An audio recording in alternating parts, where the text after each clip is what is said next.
پێخۆش بوو سەردانی هەرێمی کوردستان و لە ناو هەرێمی کوردستانیشدا جەنابی ماکسیمۆف سەردانی شاری هەڵەبجە و پارێزگای هەڵەبجە بکە و پێی خۆش بوو تاجەگوڵنە لەسەر گۆڕی شەیدانی هەڵەبجەدا بنێت و سەردانی مەزاری هەڵەبجە شێت بکات لە مۆنیمنت.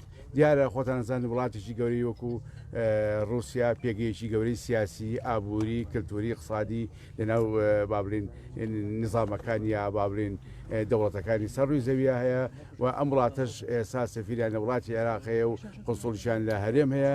پیان خۆش بوو سەردانمان بکەن، پیان خۆش بوو لە نزیکەوە ئەو خەمەی هەڵەبجە ئەو معاناتی هەڵەبجە ئەو نامەتی بەسەر هەڵەبجە هاتووە بینن.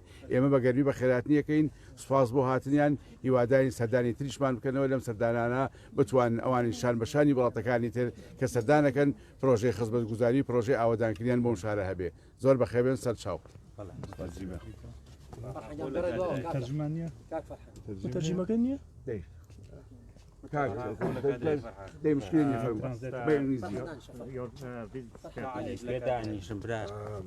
First of all, I would like to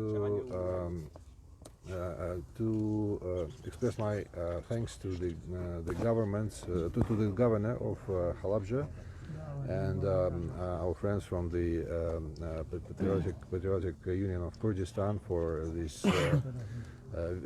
invitation to come to Halabja and to meet with the people of Halabja and to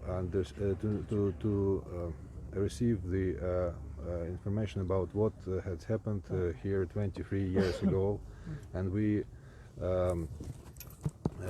commemorate those victims of Halabja, and we hope that such a tragedy will never happen anywhere in the world. Thank you very much.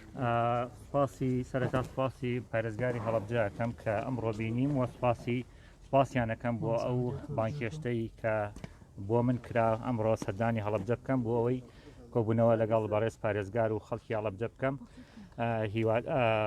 تەعزیەنامەی خۆم ئەگەیەنم بە هاوڵاتیانی هەڵەبجە.